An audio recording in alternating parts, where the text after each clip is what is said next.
Seguimos en la mesa con Teresa Herrera, Gerardo Caetano, Guillermo Fossati y Rafael Porsecans. Vamos al segundo tema que nos hemos planteado para hoy.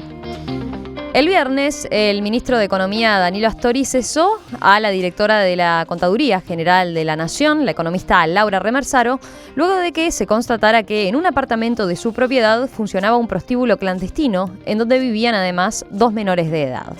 La situación tomó estado público luego de que los vecinos denunciaran ante la Intendencia y la policía la constante presencia de hombres desconocidos en las áreas comunes del edificio hace más de un año. Remersaro explicó que había prestado el apartamento a una amiga y no se encargaba de la administración del inmueble. Pero la amiga, a su vez, había subarrendado el inmueble a otra mujer argentina que arreglaba encuentros sexuales con varias prostitutas a través de un sitio web y era madre de los menores que vivían allí. La ex jerarca dijo que se enteró de los hechos una semana antes de su remoción y que de inmediato tomó cartas en el asunto. Sin embargo, los vecinos la contradijeron y aseguran que le habían advertido sobre la existencia de un prostíbulo clandestino en agosto del año pasado. El Instituto del Niño y Adolescente, el INAU, inició una investigación sobre los menores de edad que vivían en el apartamento, aunque posee información que indica que viajaron a Argentina con su madre y su abuela, que también vivía allí en el edificio. Teresa, tú querías abordar este tema. Sí, porque yo creo que tiene muchas aristas. El primer gran título que yo le pondría a esto es la vida privada de la gente que ejerce cargos públicos, ¿no? Y la coherencia en torno a eso. Hace algunos años, hoy estoy para recordar investigaciones, esta sí la puedo decir, para el semanero Búsqueda nosotros hicimos un estudio acerca de qué pensaba la población uruguaya en torno a cuánto uno tenía que saber sobre la vida privada de la gente pública, es decir, por contrastar modelo norteamericano, modelo francés, ¿no? Modelo francés donde no se mira nada, cada uno, modelo norteamericano donde se meten en todos lados. No importa los resultados de eso, porque era una especie de híbrido, más parecido al francés en todo caso, pero yo creo que hay temas de la vida privada de la gente pública que, bueno, obviamente a las pruebas me remito, ¿no? Por algo esta señora es destituida el día viernes, pero yo creo que acá va mucho más allá de esto, porque tenemos que pensar que acá hubo denuncias previas al Ministerio de Salud Pública, a la Intendencia Municipal de Montevideo, 2 denuncias al Ministerio del Interior, la segunda finalmente atendida, que es la que todos vimos en la televisión cuando fueron los policías. Esta señora estaba al tanto, según dicen los vecinos y su abogada, y no tengo por qué dudar de los términos. Digo, hay un acta de asamblea que hemos visto todos del mes de agosto del año pasado. Es un poco extraño que la Contadora General de la Nación no tenga un contrato de alquiler de un lugar que está ocupado, ¿no? Digo, todos los que contratamos con el Estado sabemos. Sí, ella dice que no sabía concretamente, ¿no? Que si había un contrato de alquiler porque justamente había cedido a esta amiga. Bueno, yo no tengo por qué dudar, pero digo, me parece un poco extraño, ¿no? Digo, si yo tengo una propiedad y soy Contadora General de la Nación, con mayor motivo tendría que tener mucho cuidado acerca de si hay contratos, no hay contratos, etcétera. Cuando además después sanciono y controlo a otros por ese tipo de cosas. Es la persona que controlaba todo lo que son las compras públicas, ¿no? Digo, realmente me parece. Y además, después, lo más terrible de todo, lo que estaba pasando ahí adentro. Yo, por supuesto, soy abolicionista, creo que al que hay que sancionar es al cliente, digo, bueno, pero ese no es por ahí el tema de hoy. Pero sí, no puede ser que funcione un prostíbulo clandestino donde haya menores que presencien la situación, donde además el resto del edificio, supongo que también habría menores en el resto del edificio. Es decir, toda la situación es digna, voy a decir algo, es digna realmente de cosas que uno pensaba que pasaban solo en otros países, incluso en países muy cercanos, ¿no? Como es el mío, pero realmente son de esas cosas que uno dice, pero ¿cómo puede ser que esto haya llegado hasta donde llegó? No, realmente no, por eso lo propuse el tema, porque me parece que es gravísimo, no grave. Rafael, bueno, ¿vos por dónde vas? Primero,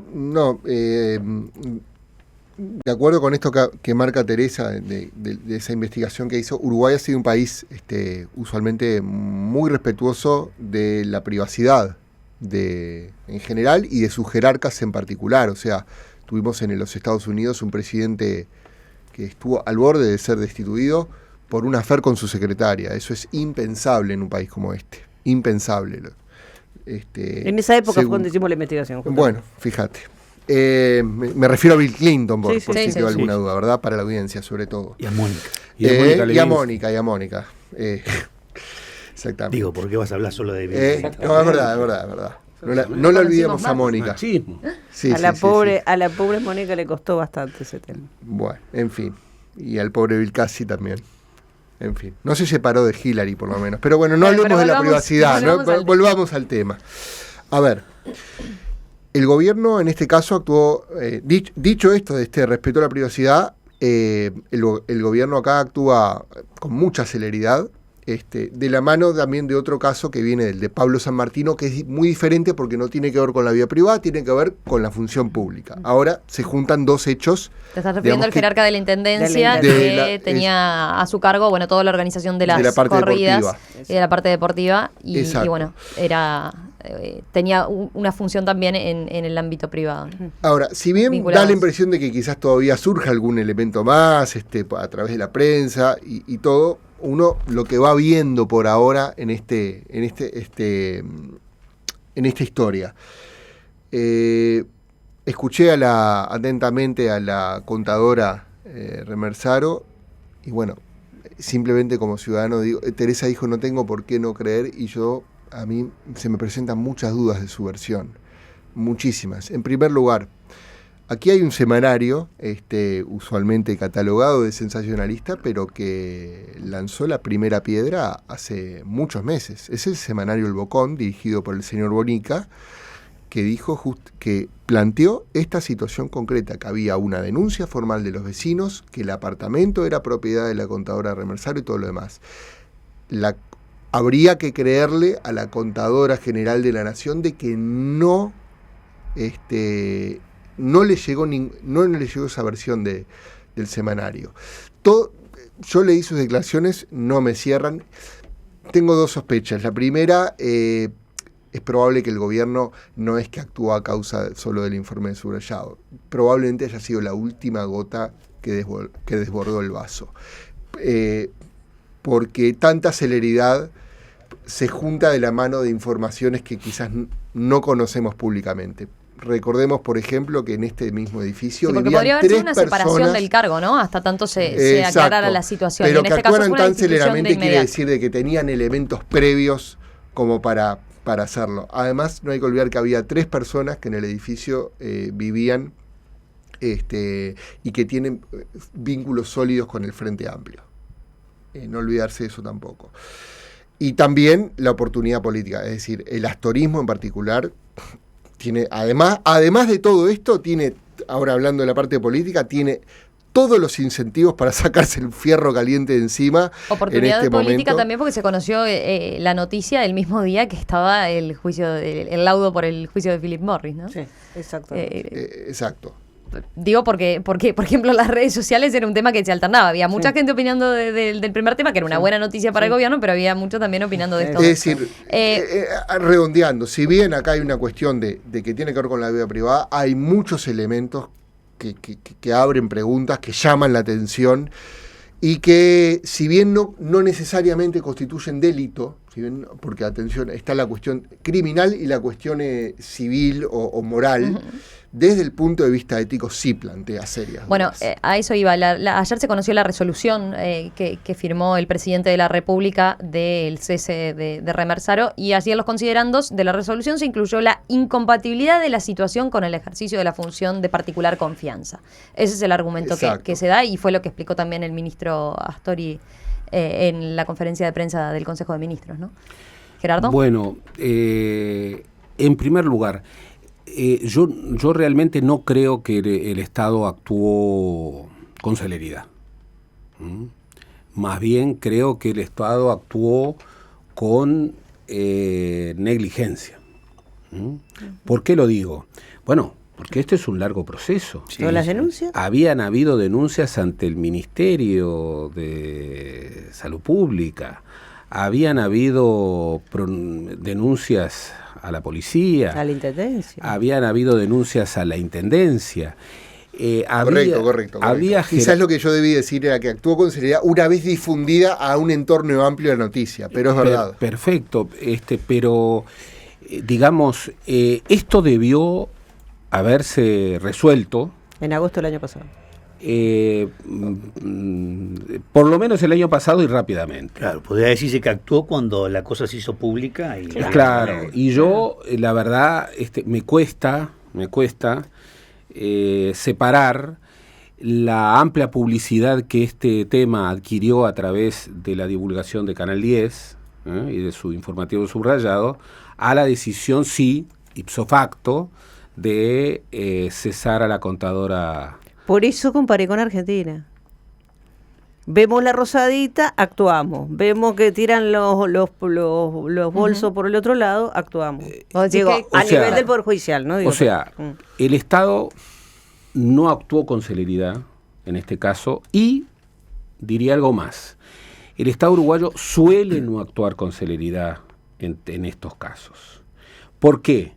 Porque suele proteger situaciones de sus funcionarios en esa ola de discreción, de alguna manera de un mal conceptuado compañerismo, y esto no tiene que ver con este gobierno, tiene que ver con gobiernos anteriores que han soportado situaciones que en otros tiempos no se soportaban, con colisiones fuertes en esa dirección. O sea, el Estado no actuó con celeridad, el gobierno no actuó con celeridad.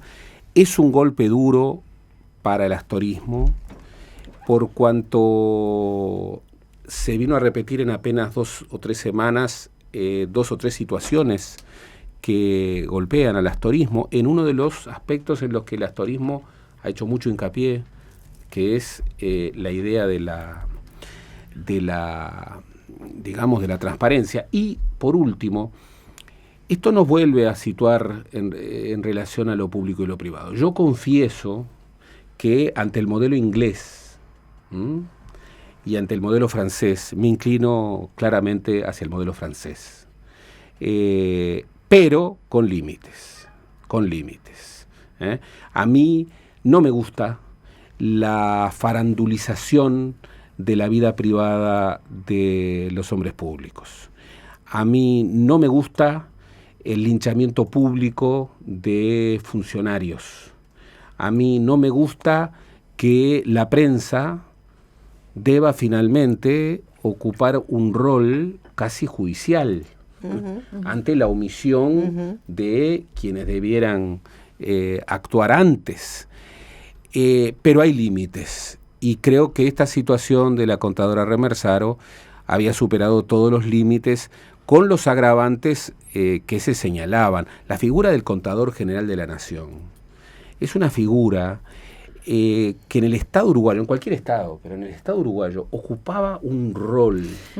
Hay muchos oyentes que van por ahí, ¿no? Más que por lo del prostíbulo, que uno puede decir, bueno, sabía o no sabía. Bueno, por ejemplo, José Gabriel dice, lo más relevante en este caso es que Remersaro no pagaba el IRPF por alquiler que percibía. Grosero en una jerarca del Ministerio de Economía y Finanzas. La respuesta que dio orilla en este tema y lo evitan. Es el punto más grueso, a mi juicio. Dice, percibió un alquiler y lo encubría con un contrato de préstamo, entre comillas. Totalmente de acuerdo. Claro, sí, son como dos cosas diferentes, ¿no? Claro. Ahora, desde el punto de vista de la economista, y digo, se habló, todos los que han dicho lo comparto, por lo tanto no voy a estar agregando más, que consume tiempo y tenemos todavía la posibilidad de los telegramas. Pero sí quiero señalar que la responsabilidad fundamental, por ejemplo, hay un detalle, y es que la primera medida que tomó el edificio fue hablar directamente con la responsable del apartamento en las reuniones de copropietarios, es decir, con la economista Laura Remersaro, y ponerla al tanto de esto. Por lo tanto, a mí me sorprende la torpeza también, porque si pongamos que una serie de elementos se han dado donde ella tomó distancia, entregó el apartamento, se lo administraba a otra persona, y hay un periodo, vamos a partir de la posición de que hay un periodo de desconocimiento por parte de ella. Ese periodo estaba en la primera etapa. Luego llega un momento donde tiene que pasar a tener conocimiento del tema y dada la función pública que ocupa, particularmente tiene que estar al tanto y tiene que estar arriba de las cosas. Sí. Ella lo que argumenta es que cuando se les comunicó, cuando los vecinos le fueron a hacer un planteo a fines del año pasado, no fue por la situación concretamente de un prostíbulo, ¿no? Sino porque tenían dudas del aspecto de la persona que los vecinos dicen otra cosa. Los vecinos dicen que no, que desde un primer momento que había reuniones de copropietarios y que le enviaron el acta. Y salen ¿no? personas muy seguido. No resulta creíble. Lo digo simplemente. ¿Por qué pusieron las cámaras? Sus declaraciones, no resulta creíble. No Siembra muchas dudas. Además, en la función pública no solo hay que serlo, sino también hay que parecer las dos cosas. Y reafirmando lo tuyo, la ingenuidad en este caso se acerca mucho a la impunidad. Sí, ciertamente. No digo, ya está todo dicho. Creo que ese es un elemento muy claro y francamente es como que una vez hecho y presentada la situación, ella trata de rescatarse como puede, pero sin embargo no creo que haya presentado demasiadas, salvo en la interna de pronto de su sector político que puede haber pateado un poco, lo asumió como una decisión tomada y no, más allá de dar una declaración tratando de disculparse, no fue más lejos de eso, ¿no? Porque no tiene espacio para la disculpa, porque hay sobradas razones para entender que tenía que estar al tanto de lo que estaba sucediendo, ¿no? Una cuestión sobre el astorismo, ¿verdad? Porque ¿qué cambios en el astorismo respecto a estos casos que o directamente tienen que ver con manejos irregulares, caso San Martino, o con conductas privadas reñidas con una función pública, digamos, más en el plano de la ética? Lo comparo, por ejemplo, con el caso Bengoa. Y hace poco me parece que fue Maía que dijo, desde Bengoa tuvimos un gran aprendizaje. Y acá se están notando las consecuencias de ese caso que sacudió mucho la interna del astorismo.